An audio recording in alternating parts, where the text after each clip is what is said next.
Hey guys, this is Talks with Michele. How are you? How you been since the last time I saw you? I hope you guys had a great Thanksgiving. I know I did. Did you cook? I did. I did a great job, but I hope you guys had a great Thanksgiving like myself. So, I just want to get started. I want to segue into a topic that's really of significance. I feel like a lot of people just kind of like brushed it out or think it's going to go away, but it's not. Today is World AIDS Day. HIV is still alive and kicking, people. And the reason why I'm bringing this topic up because, like I said, today is World AIDS Day, December the 1st. And I'm bringing it up because whether it's in our community or different communities, people are still having unprotected sex. They're being careless and reckless with their bodies and with their health.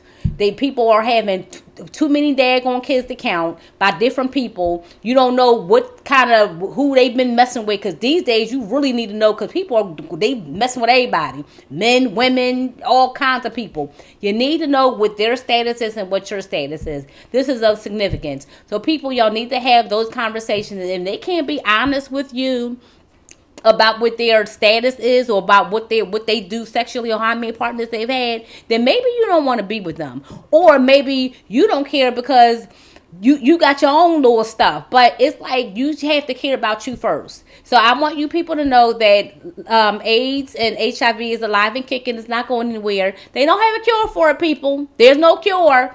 But they do have medications, I guess, to help slow some of the symptoms down. But who the heck want to live like that? Who wants to live like that? How about just, as they say, practice safe sex? Meaning condoms, or just be abstinent for a while. Or at least get your blood and stuff checking your partner's blood, however it goes. But I need you guys to be safe. And another reason why I'm bringing this up, because it was reported at the end of 2018, there were new cases, or an increase of cases at $1.7 million worldwide. That's a lot. So it's not slowing down. We just don't hear as much about it. And I've noticed that they're advertising more about the whole medication thing. That's not cute either. I don't want to see that. I don't want to see none of that. You see, they sitting there advertising HIV medication so you can live your life, live a normal life. How about if you don't have unprotected sex and you have safe sex, they wouldn't be advertising this mess. This is amazing of how they advertising, because it's like that's their way of making money. So if you practice safe sex, you won't have to worry about getting HIV or AIDS. That's just my opinion, and my opinion alone. But I do want to reiterate that there was 1.7 million people at the end of 2018 worldwide, brand new cases. This is the end of 2019. I'm scared what the new number's going to be some way. So drum roll, please. So I'm waiting to see when that's going to come out. So I want everybody to know that this is not okay with me. Also, they said as of right now, 37.9 million people worldwide are currently living with HIV and AIDS. And I really believe the numbers are probably even higher, because people are going out and getting tested. So with that being said, people, please be safe. Take care of yourself, your mind, body, and soul. And just don't be having all these, having unprotected sex in different partners. Just because somebody look good on the outside, they don't mean they're good in the inside. Okay? So let's just make that clear. All right, people? All right, now. So I'm going to go into another topic. Let's talk about global warming. Let me be real clear. The reason why I'm bringing this up as well, do you understand how significant global warming is affecting everything that we do? Our health. That's why more people are getting colds. Their immune systems are suppressed. People are getting sicker. The ecosystem is a mess. So there are more tsunamis, more hurricanes, rainstorms, snowstorms, places that never had snow and all this rain and flooding. This is not normal. This is abnormal, guys. So as time goes on, it's getting worse. It's happening everywhere. It's affecting us everywhere worldwide. So you need to be concerned if you're not concerned. This is not some old minor little thing like, oh, well, no, not at all. It's getting worse every daggone year. Have y'all ever seen that movie called The Day After Tomorrow? By the way, that's my favorite movie, where everything freezes over. Remember when New York froze over? That's what's going to happen right now. Everything going to freeze the heck over, except for the Statue of Liberty going to be like this. Or some people going to be like this. Because that's what's going to wind up happening. We're going to be frozen to death. So this is of significance, okay? I'm telling you, there are places like India or different parts of the country that were hot but not burning up to the point where some people have to actually leave because they can't even live there because it's too hot. Even air conditioning and fans won't help it. So you know where this come from? A lot of it is man-made because of all the new technology. You know, you have the gases and stuff all in the air. I think they say there's an increase in the carbon monoxide. Like, this is serious. So even though we have all this new technology, if you notice, there has been a spike in a lot of, like I said, I'm going to keep on saying this on my segments. Cancers are increasing. People are getting more colds. I know people who never had colds are getting sicker. Getting sick now that's never been sick before. There's definitely something in the atmosphere. This is not good. I'm telling y'all right now, this is not good at all. So we need to pay attention we need to play our part and how we deal with the environment. That means that, like the whole plastic situation, is just stop throwing garbage and stuff all in the oceans and dirtying up our properties. Like, we really, really need to clean the heck up, people. Like, y'all need to wake up. So y'all can sit there and be acting all nonchalant all you want to, but I promise you, when you be getting all those daggone nosebleeds and headaches and migraines and stuff, you'll figure out why. Everything is connected. It's like the ecosystem. When one thing is messed up or broken, it affects every daggone thing else. So I need y'all to keep in mind. And I'm going to be talking about this stuff periodically because I can feel the effects of it. This is crazy. I was never a sickly person either. Sinus infections, all of that stuff, it all comes together. So you might want to pay attention. Oh, also, our food supply, that's going to be getting scarce too, because a lot of places where we get our vegetables and stuff, they tend to flood, or if it's too hot, it dries out. We can't eat it. So the stuff that is surviving, the price goes up. We won't be able to afford to eat any more. We're going to be eating dirt soon. That's what's going to wind up happening. I'm telling y'all right now, that's what's going to wind up happening. So with that being said, I need y'all to be more mindful of what you do. What part do you need to play to help the environment? I'm doing my part. I need you to do yours.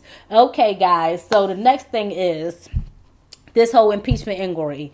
Like I stated the last time, this is going to be an ongoing process. Very interesting. He in La La Land. He act like, okay, he says these little tweets and stuff like that, but I feel like it's becoming real for Trump at this point.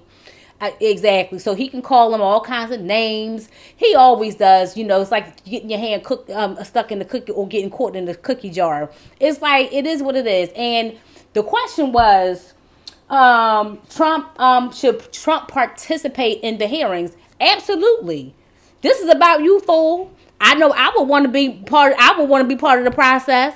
If somebody's having hearings with regards to me and they're asking me to participate so they can make some inquiries with regards to myself, I would want to be there. Now, we already know you're going to be you're going to act like a total buffoon, and you're going to lie, and you're going to blame everybody else but yourself. But I want to see the circus act anyway, okay? Because you're a clown.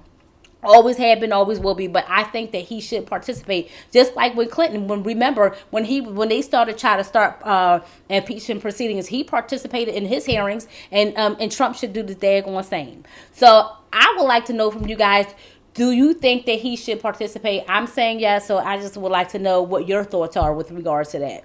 I just think it should happen. Keita, what you think?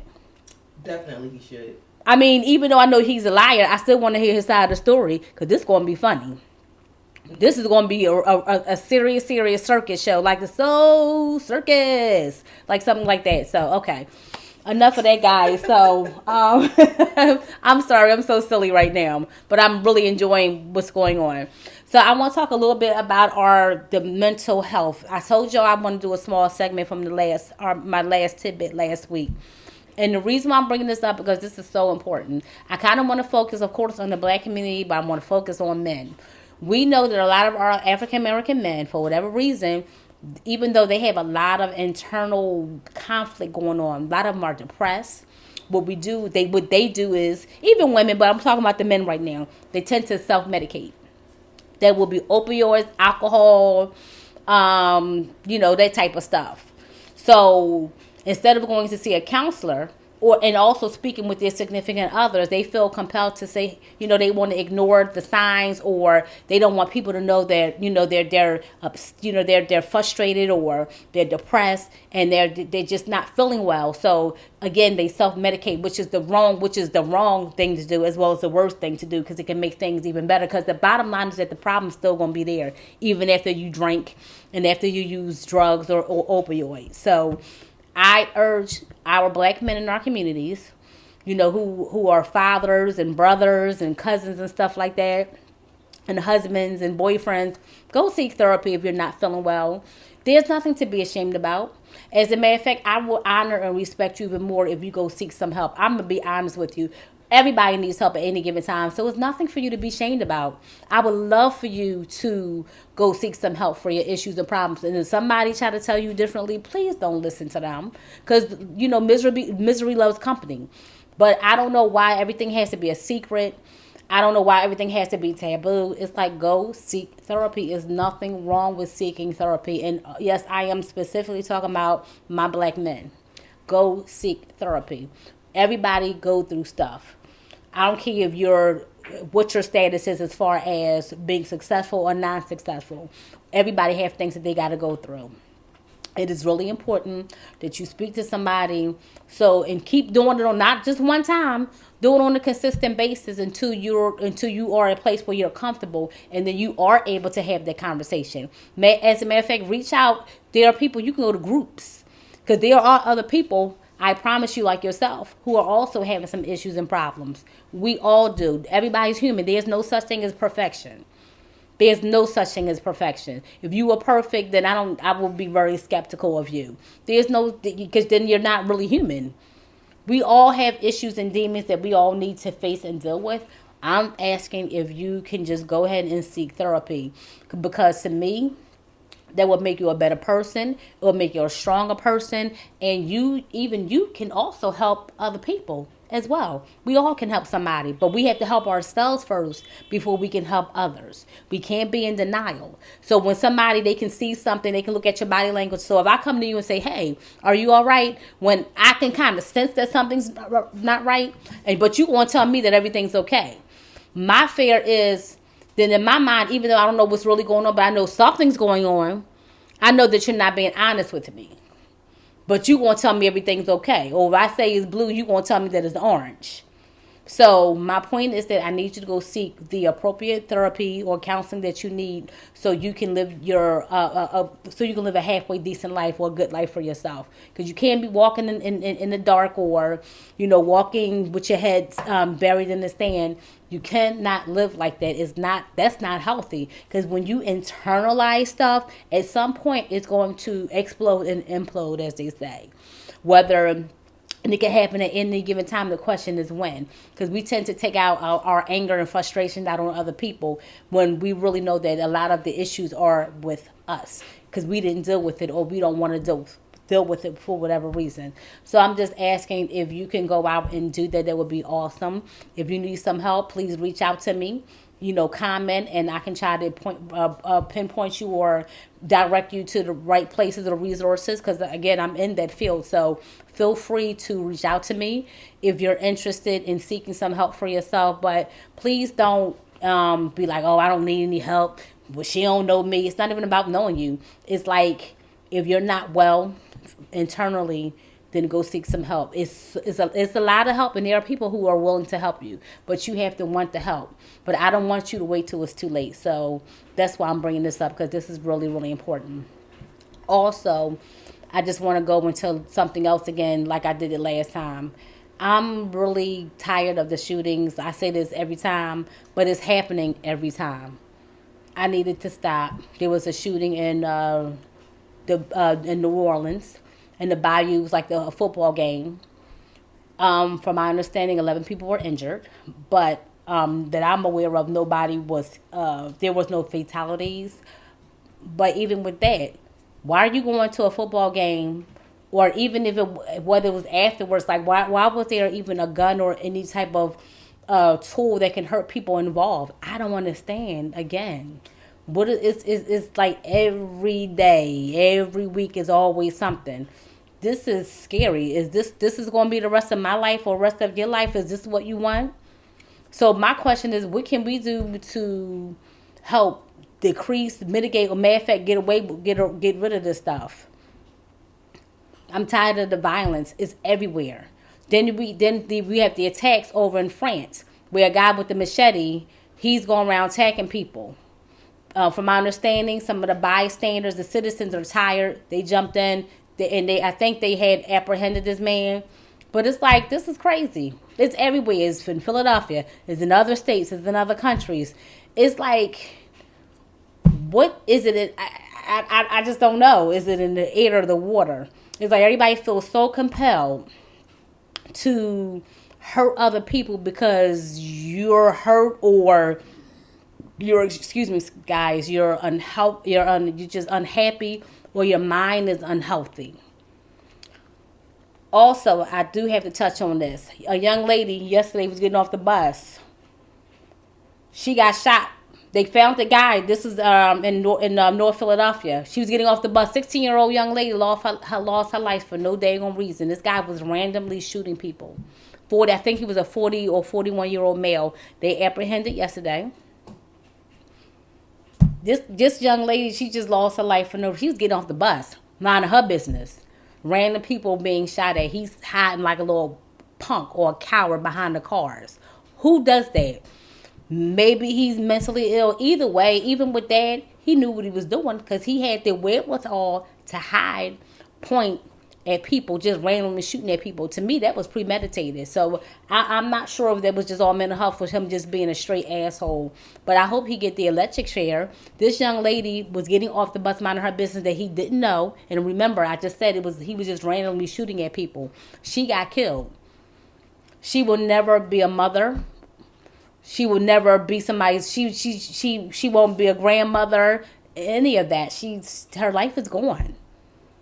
All this senselessness is. I feel like monkey see, monkey do type of situation, or like copycat stuff going on. I feel like every time something is being highlighted on TV, other people seem like it's just getting worse. Other people are doing it. Like, okay, these people got killed, mass shootings, so maybe I should do it too. I feel like that's what's going on right now. I don't know. I want it to stop. I'm done. Guns. I'm sick. NRA, y'all can kiss my ass. I don't want to hear anything about the bear arms stuff. The right to bear arms. Kiss my ass. I'm tired. Too many people are dying. You got people it's just a lot, and nothing is being done about it. I feel I'm only one person. I only have my voice. I could do but so much, but I'm sick of it. I'm sick of babies, teenagers, and just people in general just dying. This is depressing. It's sad. It's overwhelming. Because if a young lady getting off the bus minding her business, they could be me. I could be going to the store, driving my car, a sniper, anything. Like, because somebody don't like themselves, they're unhappy. So it's like, I'm unhappy, I don't like myself, so I'm going to do bodily harm to you, I'll make you suffer because I don't like myself. That has to stop too. I'm sick of it. Why do everybody else have to suffer because you're suffering internally? Get some damn help. Do something. But I had enough of it. I'm really, really, really, really tired of it. Like, it's just overwhelming at this point. And one more thing, that was pretty much it, guys. I'm sorry. I got a little off topic a little bit, but that was pretty much it. I just wanted to touch on those topics, but feel free to send me a comment and let me know if you want me to go back and retouch, if you want me to comment or do more commentary on other topics in which I discussed. So down the bottom, we're going to tag it, and then if there's a particular topic that you want me to rediscuss again, that would be great. I would be more than happy to do so. Okay, so with that being said, this concludes my commentary, and I want you to like and subscribe, and please make a comment about what I discussed thus far. Okay, with that being said, have a wonderful day and have a blessed weekend. All right, and then I'll see you soon. Have a good night. Bye bye. Thank you guys for watching Talks with Michele. Please comment, like, and subscribe.